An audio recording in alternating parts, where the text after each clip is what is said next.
बिस्मिल्लाहिर्रहमानिर्रहीम। हजरत अबू हुरैरा रज़ियल्लाहु ताला अन्हु से रिवायत है कि रसूलुल्लाह पाक सल्लल्लाहु अलैहि वसल्लम ने फरमाया, क़यामत उस वक्त तक नहीं आएगी जब तक मालो दौलत की फरावानी नहीं हो जाएगी। और फरावानी भी इस तरह की हो जाएगी कि एक शख्स अपने माल की ज़कात निकालेगा, लेकिन वो कोई ऐसा शख्स नहीं पाएगा जो इसका वो ज़कात का माल ले ले, क्योंकि मालो दौलत की फरावानी किसी शख्स को मोहताज और ज़रूरतमंद नहीं छोड़ेगी। और कोई आदमी इस तरह का माल लेने के लिए तैयार नहीं होगा।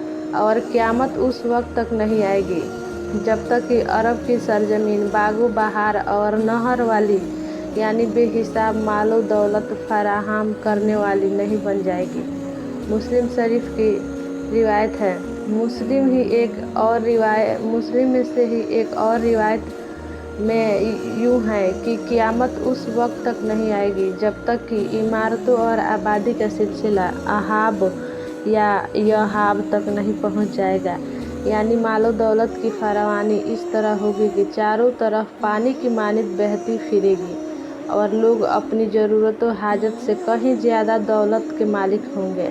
अहाब और यहाब ये दो जगहों के नाम हैं जो मदीना मनौरा के नवाह में वाक़े स्थित है।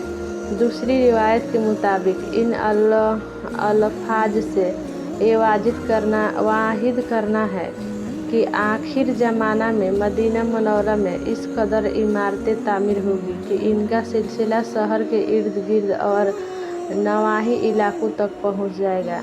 हज़रत शेख अब्दुल हक मुहद्दिसी देलवी रहमतुल्लाह अलैह ने लिखा है कि लफ्ज़ अहाब आलिफ के जबर के साथ सहाबा के वजन पर है और ये मदीना मनौरा से चंद कोस के फासले पर एक मौज़ा का नाम है।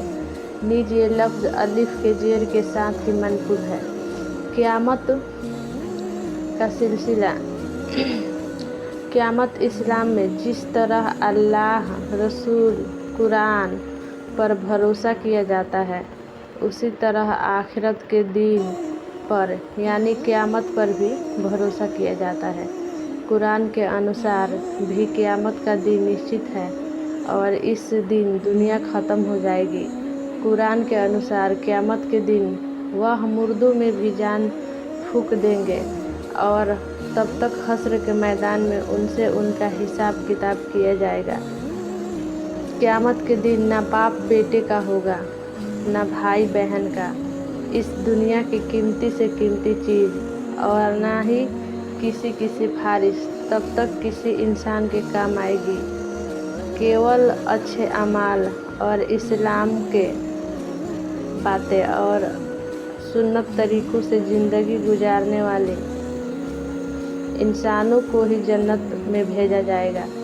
कुरान में क़यामत की जो निशानियाँ बताई गई है उनमें से कुछ है दज्जाल का प्रकट होना, पाप बढ़ जाएंगे, अधिकांश भूकंप आएंगे, नमाजों के लिए इमाम नहीं मिलेंगे, औरतों की तादाद मर्द में की कमी होगी। दोस्तों, अभी सोशल मीडिया, यूट्यूब, हर चीज़ पर एक खबर आई है कि साइंस ने एक खुलासा किया है कि जो मर्द का क्रोमोसोम विलुप्त हो रहा है, इससे यह खुलासा किया है कि इससे मर्दों की जनसंख्या कम हो जाएगी। यह खुलासा हम लोग भी सुनने को मिल गया है।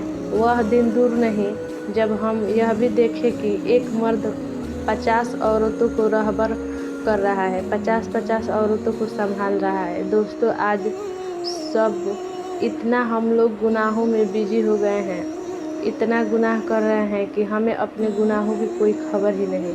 हम क़यामत से इतने करीब हो गए हैं कि एक एक करके हुजूर की हर वह पेशनगोइयाँ हमारे सामने होते जा रहे हैं, लेकिन हमें उसकी कोई फ़िक्र नहीं, हमें कोई चिंता नहीं। हम बस अपने ही धुन में, दुनिया की मोहब्बत में, दुनिया के रंगरलिया में अपने अल्लाह और रसूल के फरमानों को भूल गए, क़यामत को भूल गए, हर चीज़ को भूल गए। दोस्तों, जल्द जो बाकी है वह भी पेशनगोइयाँ सुनने को मिल जाएगा। अल्लाह हम सबको हर गुनाह से अपने आप को, अपने औलाद को बचाने की तौफीक दे, हर मोमिन को बचाए, हम सबको नमाज़ पढ़ने की तौफीक दे, कहने सुनने से ज़्यादा अमल कर अमल करने की तौफीक दे। प्लीज़ दोस्तों हमारे चैनल को सब्सक्राइब कर लें और बेल आइकन को प्रेस कर दें ताकि ऐसी दीनी मालूमात की नोटिफिकेशन आप तक पहुंचती रहे। इस वीडियो को दूसरों तक भी शेयर करें। वीडियो देखने के लिए शुक्रिया।